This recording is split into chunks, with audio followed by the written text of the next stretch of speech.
ఐపోలవరం మండల వ్యాప్తంగా మాజీ సీఎం వైఎస్ జగన్మోహన్ రెడ్డి జన్మదిన వేడుకలు అంగరంగ వైభవంగా జరిగాయి. కేశన కుర్రుపాలెం గ్రామంలో పార్టీ కార్యాలయంలో వైకాపా మండల కన్వీనర్ పిన్నమ్మ రాజు, వెంకటపతి రాజు అధ్యక్షతన పుట్టినరోజు వేడుకలు ఘనంగా నిర్వహించారు.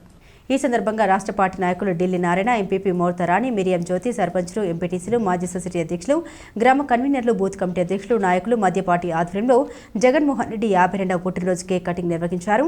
ఈ సందర్భంగా పలువురు నాయకులు మాట్లాడారు. మాజీ సీఎం వైఎస్ జగన్మోహన్ రెడ్డిని మరల ముఖ్యమంత్రి చేయాలని తపన మనందరిలోనూ ఉందన్నారు. కూటమి ప్రభుత్వం ఏర్పడి 6 నెలలు అయినప్పటికీ రాష్ట్రాన్ని పూర్తిగా దోచుకోవడమే తప్ప ఇచ్చిన 6 హామీలే ఏ ఒక్క హామీ నెరవేర్చలేదన్నారు. అదేవిధంగా ప్రతి కార్యకర్త వైఎస్ జగన్మోహన్ రెడ్డికి అండగా ఉండాలని తెలిపారు. టీ కొత్తపల్లి గ్రామంలో సిహెచ్సి ఆసుపత్రిలో రోగులకు వైఎస్ఆర్సీపీ శ్రేణులు పళ్ళు, బ్రెడ్లు పంపిణీ చేశారు. అలాగే జీ మూలపాలెం, భైరవపాలెం తదితర గ్రామాల్లో జగన్మోహన్ రెడ్డి పుట్టినరోజు వేడుకలు ఘనంగా నిర్వహించారు. ఈ కార్యక్రమంలో ఇందుకూరి రంగరాజు, పిన్నమ్మ రాజు, బాబుజీరాజు, సగిల వెంకటేశ్వరరావు, మోకా రవి, కాళి రాజుబాబు, సుంకర నాగబాబు, వడ్డీ గౌతమ్, కాశీ పరివాజ్ కుమార్, ఎలమంచిలి వాసు, ఆర్ఎస్ఎన్ చింత రాంబాబు, సుంకర నాగబాబు, ఎంపీటీసీ ఎం శివ, రేవు వెంకటేశ్వరరావు, పెనుపోతు రవి, మచ్చ నాగబాబు, పండు విజయ్, మట్ట చిట్టిబాబు, కత్తుల సుదర్శన్, అజయ్, సుబాన్, డాక్టర్ మూలే రవి, పొగాకు రంగ తదితరులు పాల్గొన్నారు.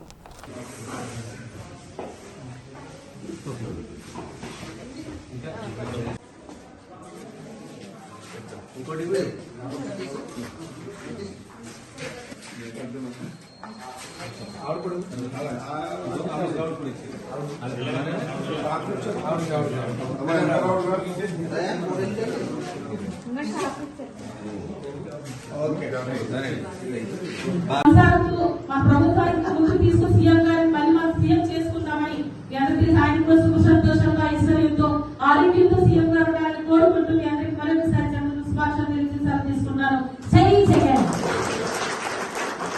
మ్యారేజ్ సందర్భంగా జగన్ గారి కలవడం జరిగింది. ఒకసారి చూడటానికి ఒకసారి తర్వాత ఫ్యామిలీతో రమ్మంటే వాళ్ళ ఫ్యామిలీతో కూడా మా ఫ్యామిలీ కూడా వెళ్ళడం జరిగింది.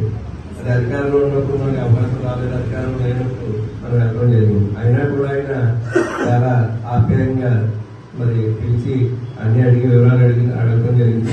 మరి మేము కూడా ఒకటే అడిగాను. కానీ చాలా మంది అభిమానులు కానీ మన నాయకులు కానీ అందరూ కూడా కావాలని అంటూ ఉన్నారు. నెలకు ఒకసారి మాకు అపాయింట్మెంట్ ఇస్తే ఒక 20-25 మందిని మేము తీసుకుని వస్తూ ఉంటాం అని చెప్పి చెప్పడం తప్పనిసరి అని చెప్పేసి అది మాట్లాడడం జరిగింది. అది సంక్రాంతి ముందు కానీ సంక్రాంతి వెళ్ళిన తర్వాత కానీ ఆ సాయశక్తులు ప్రయత్నించి మరి ఎవరైతే ఉన్నారో గ్రామాల్లో ఒకరికి చెప్తున్నాం, ఇంకొక చెప్తున్నాం తీసుకెళ్ళడం కూడా జరుగుతుందని ఈ సందర్భంగా తెలియజేసుకుంటూ మరి నాకు మరింత ఉత్సాహం మళ్ళీ వస్తుంది.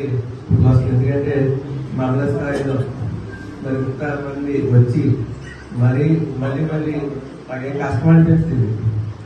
ఈ మండల భాగం అనేది నాకు కష్టంగా కూడా అనిపిస్తుంది. ఎందుకంటే అందరినీ కూడా ఏ కార్యక్రమంలో కూడా 300 మందికి నేను ఫోన్ చేసి వెళ్తాను. ఈ మధ్యన నేను ఫోన్ చేయట్లేదు, మెసేజ్ పెడతాను కూడా వార్తలు వస్తూ ఉన్నాయి.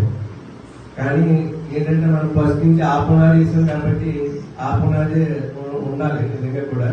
కానీ నాకు రేడియేషన్ ఎక్కువయ్యి చెవుల ఇబ్బంది వల్ల కొంచెం నేను స్థాయి నుంచి ఆ కార్యక్రమానికి కారణమైనటువంటి వైఎస్ఆర్ కాంగ్రెస్ కుటుంబ సభ్యులందరికీ శిరస్సు వహించి నమస్కారం.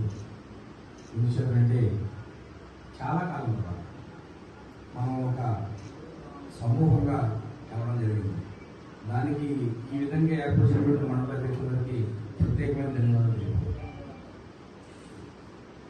మనకి సుఖం చూసాం, సుఖంలో కూడా కష్టపడ్డాం, ఇప్పుడు కష్టాల్లో ఉన్నాం. మనకున్న ప్రతి ఇక్కడే కాదు, వాటర్ దగ్గర నుంచి కార్యకర్త వరకు ఒకటే కృష్ణ మనసులో ఏం ఉందంటే మన గవర్నమెంట్లో మనం ఏం సాధించాం, మన గవర్నమెంట్ మనకి ఏం వచ్చింది, రేపు ఏం వస్తుంది అని సంకోచంలో మిమ్మల్ని మీరు ప్రశ్నించుకుంటూ మీ యొక్క ఉత్తేజాన్ని తగ్గించుకుంటున్నారు. వ్యత్యాసం మనం చూస్తున్నాం. మొన్న ఏమున్నా లేకపోయినా వైఎస్ఆర్ కాంగ్రెస్ పార్టీ కార్యకర్తగా కాలు ఎగరేసుకుని వెళ్ళేవాడు. ఎందుకంటే మనం ఇవ్వకపోయినా, మన చేతుల్లో ఇవ్వకపోయినా మన అధినాయకుడు మతం చూడకుండా, కులం చూడకుండా, ఏ ప్రాతిపదిక చూడకుండా నీ చేతులు సృష్టించిన వాళ్ళకి అన్ని కార్యక్రమాలు, అన్ని ఫలాలు ఉంటాయి. అదొక్కడు చాలా సంతోషపడ్డారు. కానీ ఈ రోజున ఏ ఒక్కరికి ఇటువంటి కార్యక్రమాలు లేవు, ఇటువంటి ఉపాధి లేవు, ఇటువంటి పథకాలు లేవు. బొల్లి కవర్ చెప్పి వాళ్ళు అధికారంలోకి వచ్చారు. కానీ ఇక నుంచి మనం మళ్ళా సంసిద్ధమైపోతాం. మీ మనసులో ఒకటే గుర్తుపెట్టుకోండి, మనం వైఎస్ఆర్ కాంగ్రెస్ జెండా మోస్తున్నాం.